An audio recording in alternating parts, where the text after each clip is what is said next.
All right, we got a great pro-life speaker, but I want to make sure your voice is warm. I see some signs out there that say Texas is pro-life, but I want to hear you say it. Texas is pro-life. Texas is pro-life. Texas is pro-life. Texas is pro-life. There we go. All right. Keep those smiles going too. Isn't it a beautiful day? Woo! Next.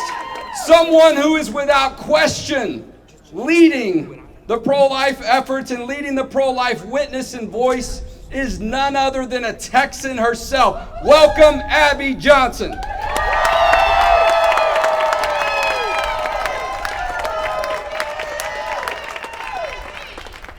Well, I'm a fighting Texas Aggie, so howdy! All right, it is so good to be here with all of you today. It is so good to be here with all of you in a post-Roe nation. And it is so good to be here in the greatest state in the nation because we no longer have any brick and mortar abortion facilities in the state of Texas that are performing abortions.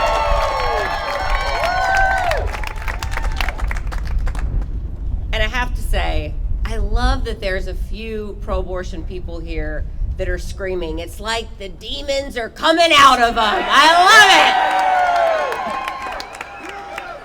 love it. You know, when I worked at Planned Parenthood, I used to come to rallies like this to be like, you know, contrary or to be a pain in the butt. And I love it. I love that people come here like this because I have to believe that every pro-life rally I went to whenever I was pro-abortion, I have to believe that God allowed some seeds of truth to seep in, and that's one of the reasons why I'm standing in front of you here today. So, it's good. It makes me laugh. Just bless him, Jesus. You know, we're so blessed. We're so blessed to live in these times. We're so blessed to live in this state. But I don't want anybody to, and we've got some really great things that are going on here in the state. I don't want anybody to think, oh, well, you know, Roe's been overturned and we've done some great things here in Texas. We have done some great things here in Texas. But I don't want anybody to think like, well, it's over. We don't have to worry about abortion anymore. Guys, we still have a lot of work to do here in the state of Texas, okay? We've got a lot of work to do. We've got some rogue DAs out there that are not enforcing the laws as they should, and we are going to work this session to get them in check, okay? So that's one thing that we're working on. Another thing, guys, is that these chemical abortion pills, these medication abortion pills, it's out of control, okay? And I want to explain something to you that's happening right now. Women across the state of Texas, we know that crisis pregnancies, they still exist, right?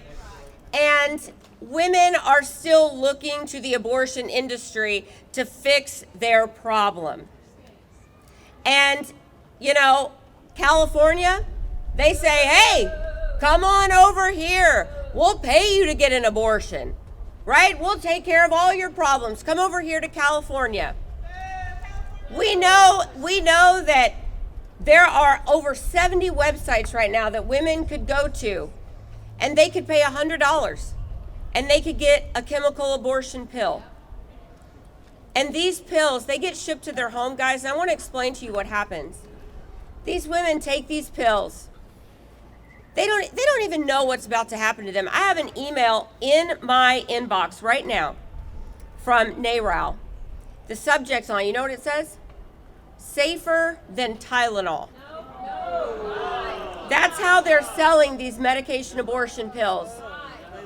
These women take these pills. The first pill kills their baby. The second pill causes them to pass their baby into the toilet.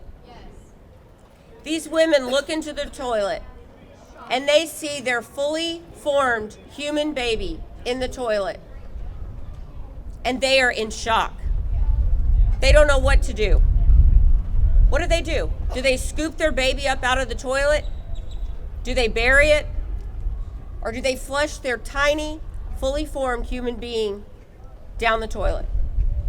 We've already heard reports from pregnancy centers. These women, they're scooping up their babies. They're putting them in Ziploc bags. They're taking them to pregnancy centers. They're weeping. And they're saying, help me. I didn't know that this was going to happen. I don't know what to do with my baby. Help me. What is this going to do to our women?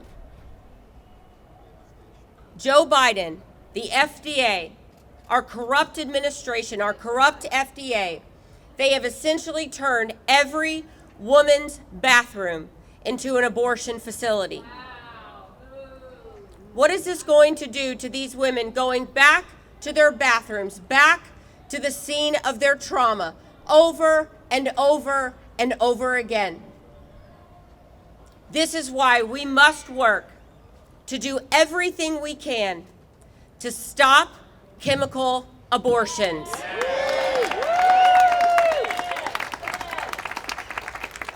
We must hold these vendors accountable.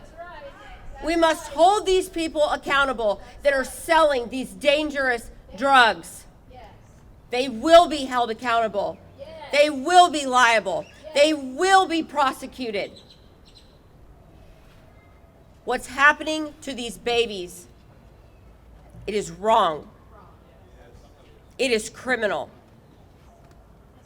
It is murder. And we must stop it. And we will. We are not done ending abortion in the state of Texas.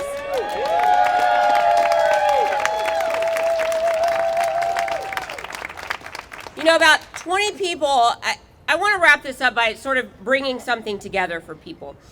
People ask me, you know, Abby, is there some sort of enmeshment between the LGBTQ ABC movement and the pro-life movement? Does that go together? It does go together. About 20% of the people I worked with at Planned Parenthood were part of that movement. And people are like, that's weird. Why would they care? They don't even have babies. Well, the LGBTQIA whatever plus movement, that agenda, and the pro-abortion agenda, they go hand in hand because they are both profoundly anti-life and they are both profoundly anti-God. There is something really strange about a group of people who cannot have children, who cannot procreate. Their acts do not allow for children to be made. It's really strange for that group of people to be telling a woman who is pregnant that the life inside of her womb should be destroyed. And that is what is happening. I was driving by the huge Planned Parenthood facility in Houston a few weeks ago. And I was driving by and I was praying, Lord, this building, I was actually praying for it to crumble to the ground with nobody inside of it. I don't want anybody to be hurt because I'm pro-life. But I was praying that it would just fall to the ground. And I was thinking to myself, what is going to happen to this building? It's 78,000 square feet. It's 7 stories tall. This is where I used to work. The 3rd floor is only ambulatory surgical suites. It was built to be an ambulatory surgical center. It's this huge, the suites on the 3rd floor, they're just these big surgical suites. And I was praying, Lord, what is going to happen to this building? They're not making any money. They don't receive any state money. They can't do abortions now. Thanks be to God. What's going to happen here? And it was like lightning struck my body. And I thought, oh my gosh, they're going to start transitioning children. They're going to start transitioning people inside this building. Because the abortion model, the abortion business model is this. For every one woman that a Planned Parenthood clinic sees, they want to sell them 3 abortions by the time they're 30. Now let's say each abortion costs a woman $800. By the time that woman is 30, they've only made $2,400 on that woman. But if they can transition one person from male to female or female to male, over the lifetime of that patient, they will have made anywhere between $70,000 to $100,000. Why even worry about one abortion patient when you can transition one person for $70,000 to $100,000? This is where the abortion industry is headed. This is where they are going.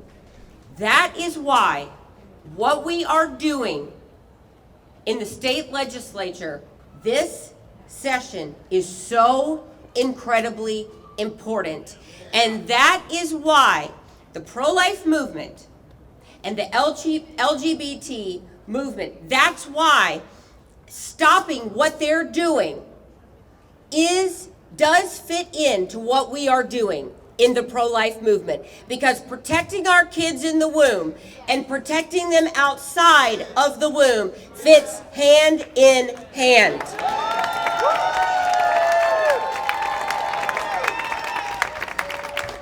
Get involved, stay loud, and for all things holy, get your kids and your grandkids off of social media.